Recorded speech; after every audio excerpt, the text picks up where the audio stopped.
Nous sommes le lundi 11 mai. Voici à la une.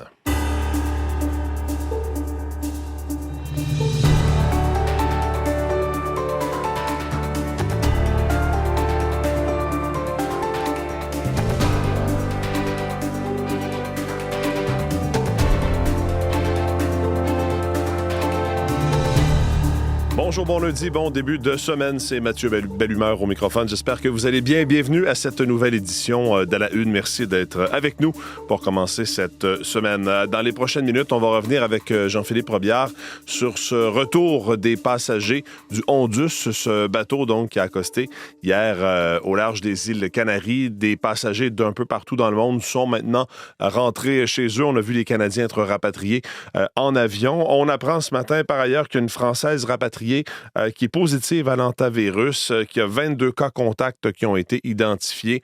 Pour l'instant, au Canada, les gens qui reviennent justement de ce bateau devront se placer en isolement selon les directives des autorités. On aura les détails avec Jean-Philippe dans les prochaines minutes de ce qui se passe à partir de maintenant et des différents développements dans cette affaire. À cette heure-ci, en studio avec moi, Julie-Jasmine Boudreau et Véronique Méran. Bonjour à vous deux. Bonjour Mathieu. Julie-Jasmine, on va se parler ensemble des BAFTA. En fait, c'était hier la remise des prix en télévision, mais ça, ce sont les prix britanniques. Exactement. Donc, une seule grande série gagnante, celle qui a tout raflé, c'est une série de Netflix dont on a beaucoup parlé. Alors, ça s'appelle Adolescence pour ceux qui ont... évidemment, c'est sorti il y a à peu près 1 an. Alors, les grands honneurs, certainement. Parfait. On va faire le tour des prévisions de la météo. Maintenant, avec Véronique, qu'est-ce qui nous attend pour aujourd'hui, pour le début de la semaine? Pour le début de la semaine, le souhait de tous, c'est que ça se réchauffe un peu parce peu. que le vent, cette fin de semaine, le vilain vent nous a dérangés. On a fini par voir le soleil, du moins sur les régions plus au sud, mais le vent est assez dérangeant. Donc là, une semaine qui nous laissera voir un peu de soleil et qui nous donnera une amélioration côté température, mais plus vers la fin de la semaine. Alors, on commence ça avec un ciel plutôt nuageux, avec éclaircies. Ça devient un mélange soleil-nuage. On maintient 40 % de possibilité d'une averse, un risque d'orage, principalement l'Outaouais, secteur montagneux, une probabilité de 40 %. Les températures oscilleront autour de 12 à 14 degrés. On maintient un vent d'ouest, 20 km à l'heure, quelques pointes à 40 par moment. La nuit prochaine, on a des avis de gel qui ont été émis, entre autres, pour l'Estrie et Québec. Les températures oscilleront autour du point de congélation, un peu en dessous par endroit, 3 degrés pour la région de Montréal. Et demain, on devrait voir plus d'éclaircies, surtout le matin. En après-midi, les nuages se reformeront un peu. On peut espérer la quinzaine de degrés à Montréal, sinon 12 à 14. Et c'est vraiment à partir de vendredi que là, le mercure va reprendre un nouveau souffle et nous donner du temps un petit peu plus doux. Ce sera un peu la même chose vers l'Abitibi. Beaucoup de nuages, 8 aujourd'hui. Probabilité d'averse dispersée, 40 %. Tout l'est du Québec également, la Gaspésie, la Côte-Nord, le Bas-Saint-Laurent, le Saguenay, le Lac-Saint-Jean. Nuages percés de soleil, encore venteux, des températures de 10 à 12 degrés et cette probabilité de précipitation de l'ordre de 40 %. En territoire ontarien, c'est assez calme, variable dans l'ensemble, peut-être un petit peu plus nuageux avec éclaircies vers le centre. 9 à 11 degrés vers Sudbury, Thunder Bay. 13 pour ce qui est de Toronto, Windsor, la douzaine à Ottawa. Donc, un ciel variable avec une probabilité d'averse et un risque d'orage en après-midi. Dégagement du côté de Vancouver, 17 à 22 degrés. Plutôt beau temps dans les prairies. Ennuagement sur le sud du Manitoba. Probabilité d'averse, risque d'orage, quand même 60 % dans les prairies, surtout en après-midi, en soirée pour le Manitoba. Les vents sont importants et les températures oscillent autour de 16 à 18 degrés pour l'ensemble des secteurs. On devrait atteindre la vingtaine, cependant, dans la région d'Edmonton. Merci beaucoup. Merci Bonne Véronique. semaine. Merci beaucoup. Il envoie derrière à Dimitrov. La passe est pour Hudson. Hudson la fan, quelle fan! Hudson la passe de tir et le but! Le voici! Le voilà! Cole Caulfield! Ah, Cole Caulfield qui a fini par trouver le fond du filet. C'était hier, donc, ce match canadien sabre. Et Olivier Pellerin, d'abord, bonjour. Bonjour. Le Canadien de Montréal l'a emporté de façon convaincante. Oui, victoire de 6-2 pour le Canadien de Montréal. Une deuxième victoire en poche face au sabre de Buffalo. Hier, c'était les débuts à la maison au Centre Bell.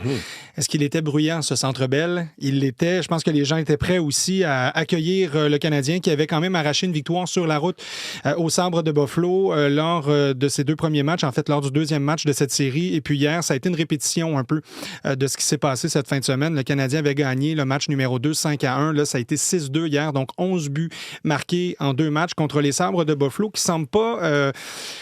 trouver la clé pour battre le Canadien de Montréal, qui semble surpris par la rapidité, par la vitesse de la contre-attaque, par l'acharnement aussi des joueurs du Canadien qui sont transformés depuis ce premier match perdu contre les Sabres à Buffalo. C'est une équipe qui semble inarrêtable. Et quand on écoutait les commentaires d'après-match des joueurs des Sabres de Buffalo et de l'entraîneur-chef Lindy Ruff, on semble effectivement chercher des réponses à ces attaques répétées du Canadien de Montréal, à ces chances réussies, l'opportunisme aussi de l'équipe. Lindy Ruff disait, si on ne comprend pas qu'on joue contre une très bonne équipe qui a battu une très bonne équipe lors du premier tour, va falloir qu'on le réalise très rapidement parce que sinon, on va échapper cette série. Celui que vous avez entendu dans l'extrait, ce but, c'est celui de Cole Caulfield, effectivement, qui a trouvé le fond du filet pour une 2e fois dans les séries éliminatoires, en avantage numérique encore. Ça lui a fait du bien et ça, on l'a vu et ça a fait du bien aux Canadiens parce que ça aurait été un but important qui lançait l'attaque du Canadien de Montréal qui a marqué 4 buts avant de voir les Sabres de Buffalo reprendre vie, peut-être avec ce 2e marqué par Rasmus Dahlin. Donc vraiment, dans l'ensemble, ça a été un match qui a été très, très bien bouclé par le Canadien. Un match aussi impressionnant pour Jacob Debesch qui a poursuivi sa magie dans ce match numéro 3. Et voilà le Canadien en avant 2-1 dans cette série.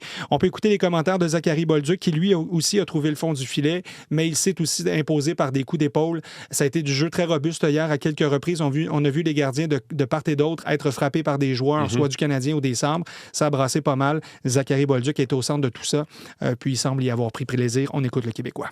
De jouer ici à Montréal, l'ambiance est incroyable. Les gens sont passionnés. Les gens, même les gens à l'extérieur, c'est fou. C'est un autre niveau ici, c'est incroyable. Donc, non, c'est spécial de vivre tout ça. Puis, comme tu as dit, peut-être que je me suis cherché un peu au courant de la saison, mais dans les séries, c'est un peu une autre saison. Donc, j'ai vu ça de cet œil-là. Puis, je vais apporter mes forces le plus possible. Puis, si je peux être dérangeant, tant mieux. C'est 36 tirs pour le Canadien de Montréal hier dans le match d'hier. C'est rare qu'on voit autant de volume et peut-être que ça décrit un peu l'allure de la rencontre. Sur le plan statistique, le Canadien a dominé sur plusieurs chapitres et ça, c'était rassurant certainement pour les partisans qui seront de retour pour le match numéro 4. Un match numéro 4 qui sera très important parce que le Canadien pourrait retourner à Buffalo avec une avance de 2 victoires face aux Sabres de Buffalo. Donc, ce sera surveillé, ce match numéro 4. Et puis hier, il y avait un autre match dans la Ligue nationale de hockey. Simplement, vous mentionnez cette victoire des Ducks d'Anaheim, une victoire de 4-3 face aux Golden Knights de Vegas. Les deux équipes sont à égalité 2-2. Et ce soir, un seul match, celui entre l'Avalanche et le Wild. Le Wild a trouvé une manière, lors du match numéro 3, d'enfin percer un peu la muraille de l'Avalanche avec une première victoire dans cette série. Donc, match numéro 4 qui aura lieu ce soir, coup d'envoi à 20h. Merci beaucoup, Olivier. Un plaisir. Bonne journée.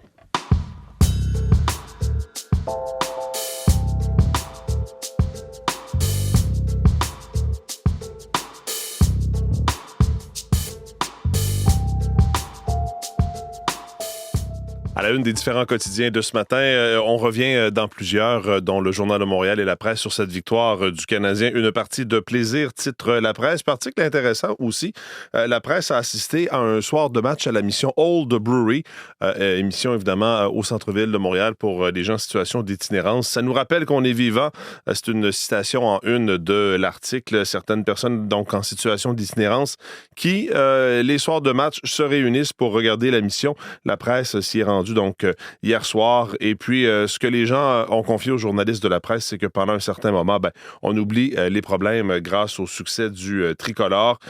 Situé aux portes du quartier chinois, la mission Old Brewery accueille des personnes en situation d'itinérance 24 heures sur 24 en longueur d'année. Il y a un endroit où les gens peuvent dormir, puis une espèce de café-repos, si vous voulez.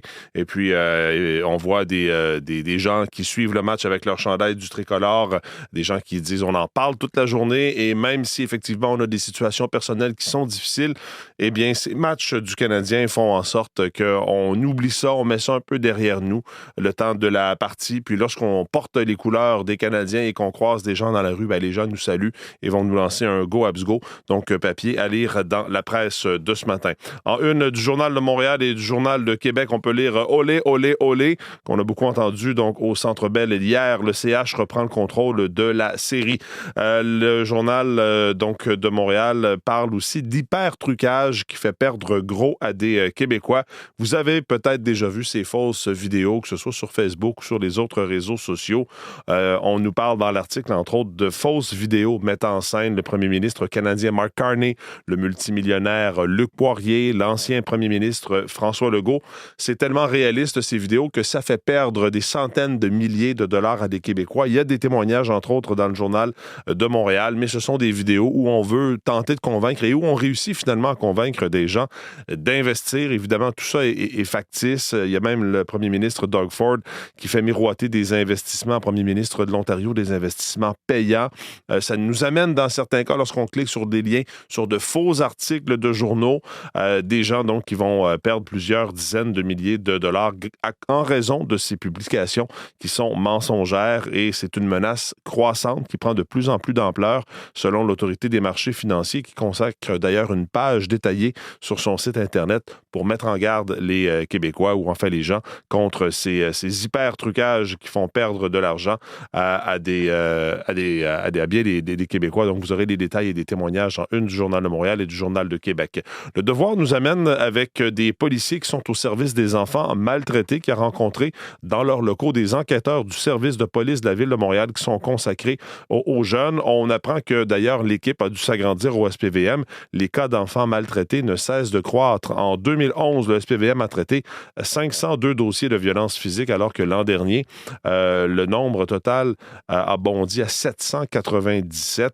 Donc, évidemment, il y a davantage de dossiers qui sont rapportés au SPVM. Par contre, ce qu'on dit, c'est que les gens sont peut-être plus alertes depuis ce cas fameux de la fillette de Granby qui avait été victime de maltraitance. Et on apprend dans l'article, on comprend qu'on ne cherche pas des accusations à tout prix, mais c'est qu'on veut surtout s'assurer de la sécurité des enfants. Le Devoir qui revient également sur le congrès de l'ACFAS qui va parler d'école à 3 vitesses, des effets croissants de l'intelligence artificielle sur le quotidien des profs et du réseau de l'enseignement et des étudiants également. Le congrès commence aujourd'hui à Trois-Rivières. En une du Globe and Mail, on revient sur ce qu'on a appelé le projet SOUTH. Vous savez, ce sont ces policiers régionaux de York qui ont été accusés, 7 policiers qui ont été accusés, entre autres des civils également, 19 civils, relativement à des accusations de complot visant à assassiner un agent correctionnel, de pots de vin, de trafic de stupéfiants également.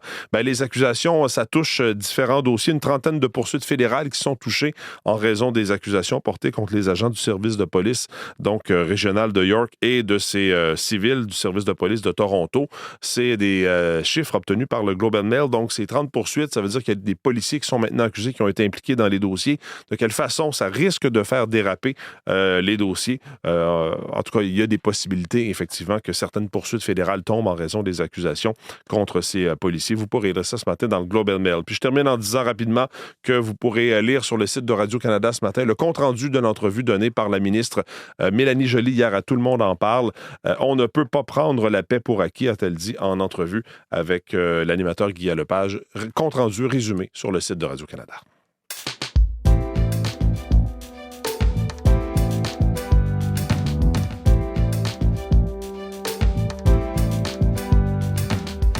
Jean-Philippe Robillard est maintenant avec nous en studio. On va revenir sur ces Canadiens qui sont maintenant rentrés au pays, les Canadiens qui étaient à bord de ce bateau sur lequel il y a eu éclosion d'hantavirus. Bonjour Jean-Philippe. Bonjour Mathieu. Donc oui, retour au pays. Ils ont fait escale à Bagotville et maintenant ils sont à Victoria, sont en Colombie-Britannique placés en isolement. Oui, et les 4 personnes, donc, elles seront isolées pendant au moins 21 jours. Alors ça signifie donc qu'elles n'auront aucun contact avec l'extérieur, pas de contact dans le fond avec les résidents de l'île. Et pendant cette période qui pourrait se prolonger, Mathieu, jusqu'à 6 semaines, là, si jamais c'est nécessaire, si les autorités médicales évaluent que c'est nécessaire. Les 4 passagers, bien sûr, canadiens, vont être accompagnés par des équipes médicales, des professionnels de la santé qui vont s'assurer que tout va bien, qu'il n'y a pas de problème, qui vont porter des masques, ce qu'on appelle des équipements de protection individuelle. On en a beaucoup parlé pendant la COVID pour s'assurer, dans le fond, qu'il n'y a pas de propagation sur l'île. Il faut mentionner tout de même que pour le moment, les 4 4 passagers ne présentent pas de symptômes de la maladie. Mais si jamais ça devrait être le cas, si jamais ils développent des symptômes, ils développent la maladie, les autorités médicales de la Colombie-Britannique disent, Mathieu, qu'elles sont prêtes à intervenir. Il y a notamment un centre de traitement et de confinement biologique. Ça, c'est à Surrey, dans la grande région de Vancouver, où là, ces personnes-là pourront être prises en charge. Et parmi les passagers, Mathieu, bien, évidemment, on ne connaît pas leur identité. Il y a certains passagers qui auraient des liens ou qui ont des liens avec la Colombie-Britannique et c'est ce qui explique, dans le fond, que la province s'est portée volontaire pour les accueillir. Je vous invite à écouter le docteur Donald Vinn, qui est infectiologue au Centre universitaire de santé McGill. L'objectif de rapatriement, c'est pas seulement de ramener des gens à la maison, mais c'est surtout de permettre un meilleur suivi médical et de santé publique. Une fois de retour, les voyageurs peuvent être surveillés quotidiennement, recevoir des consignes claires et avoir accès rapidement aux soins si des symptômes apparaissent. Le reste, que ça devient une éclosion à grande échelle, surtout nationale, est probablement faible. Oui, parce que c'est beaucoup ça qui inquiète les gens. Il y a 6 Canadiens à l'heure actuelle, dont un Québécois, Mathieu, qui aurait été en contact avec des personnes infectées qui sont actuellement donc en isolement au pays. Et ce matin, l'évacuation du navire se poursuit. Oui, ça se poursuit parce qu'il restait encore une 60aine de personnes sur le navire une fois descendus du bateau, comme ça a été le cas pour les Canadiens.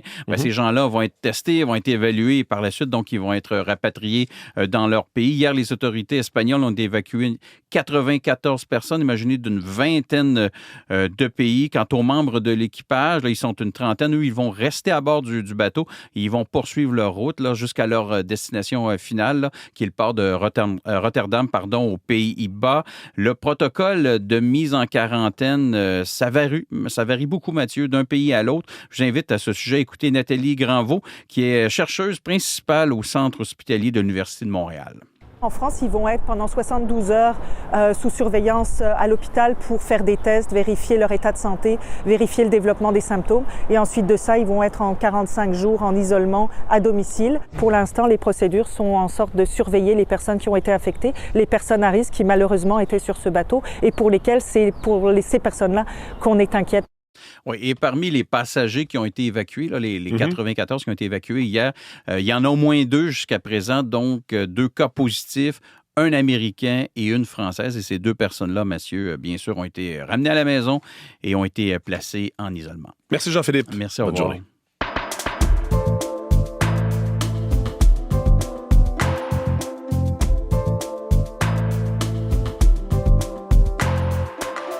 Julie-Jasmine Boudreau est de retour en studio pour nous parler des récompenses britanniques, d'abord de la télévision, ce qu'on appelle les BAFTA Awards. Les BAFTA Awards, et c'est la série dramatique de Netflix Adolescence qui a été le grand vainqueur de cette soirée. 4 prix au total. D'abord, c'est une série phénomène, je dirais pour son contenant, parce que c'est 4 épisodes, donc mini-série, on le disait, mais un plan séquence par émission, mais surtout le contenu aussi. Cette histoire de cet adolescent de 13 ans, sans histoire, qui est arrêté pour le meurtre brutal d'un camarade de classe, et c'était la série favorite. Il y avait 11 nominations au départ. Donc, on parle de meilleure mini-série, meilleur acteur. Donc, le papa, là, c'est Stephen Graham dans l'histoire. Meilleur acteur de soutien, ça, c'est le jeune. Owen Cooper, également, celle qui interprète la maman, est partie avec le prix de meilleure actrice de soutien. Et meilleur programme international est allé à The Studio, qui est d'Apple TV. Et c'est Seth Rogen qui est monté sur scène pour cueillir le prix pour sa satire, bien sûr. Et il a été très élégant, Mathieu, parce que il a rendu hommage à l'actrice canadienne Catherine O'Hara, qui est décédée en janvier dernier à 71 ans. Donc voilà, il a dit, elle comptait tellement pour nous, alors j'imagine qu'elle comptait autant pour vous.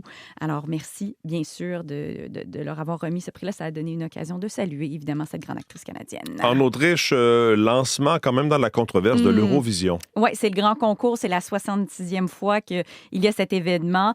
Et c'est à cause de la présence d'Israël. On en a parlé beaucoup cet automne. On pensait qu'avec un certain dénouement dans la guerre Gaza-Israël, que les choses auraient pu se placer, mais finalement, c'est pas le cas. Alors, ça commence officiellement demain, le concours, mais hier, il y avait la cérémonie d'ouverture. Ça, c'est le grand tapis rouge où les 35 pays défilent, en fait, les artistes participants. Il y avait des grands cris de joie, mais un peu plus loin, un peu partout là, dans la ville de Vienne, il y avait des manifestations manifestation de militants pro-palestiniens. Alors, ça s'est déroulé sous haute surveillance. Ce sera comme ça jusqu'à la grande finale samedi. Je vous rappelle qu'il y a 5 pays diffuseurs qui ne participent pas. Ce sont les mêmes qui ne voulaient pas plus participer l'automne passé, dont l'Espagne et l'Irlande, entre autres. Et il y a des artistes aussi qui appellent au boycottage. Ils ont été des milliers à signer une lettre, dont ici notamment des artistes d'ici, BB Club, Godspeed You, Black Emperor, le cofondateur, entre autres. Et il y avait également des manifestations pro-israéliennes. Et dans les derniers jours, le directeur du concours a donné un avertissement au diffuseur officiel israélien parce qu'il a diffusé des vidéos encourageant les gens à voter 10 fois pour Israël. Et donc, bien sûr, ça contrevient aux règles du concours. Donc, le diffuseur a été averti. Alors, ce sera très suivi, très couru, mais bien sûr, il y a des tensions géopolitiques.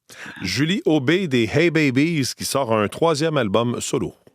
Femme, t'es tellement forte, tu fais le monde virer rond. Tu crées la vie sans même y donner ton nom. Femme. Donc, ça, c'est la pièce Femme. C'est la première chanson du disque et c'est un hommage, bien sûr, aux femmes. Mais le disque s'appelle Rural, avec un E, donc au féminin à la fin. Et c'est vraiment son amour des grands espaces, cette néo-brunswickoise. Et donc, grands espaces, faible densité de population. Petite histoire du quotidien aussi. Et vous savez, Mathieu, les Hey Babies roulent leur boss ensemble depuis 15 ans, mais séparément depuis 10 ans. Et dans les deux cas, elles le font chaque fois brillamment. Pour Julie Aubé, là, on y va dans le folk jusqu'au cou, surtout quand elle chante justement le territoire. T'es souvent rempli d'instruments de musique. T'es vieux comme le temps, toi le Nouveau-Brunswick. T'es le meilleur ami. Hommage à sa province. Hommage à sa province, bien sûr. Et dernière petite chanson qui s'appelle Boudreau. Vous comprendrez que ça a piqué ma curiosité. Ben oui. Mais c'est l'histoire d'un garagiste, en fait. On va l'écouter.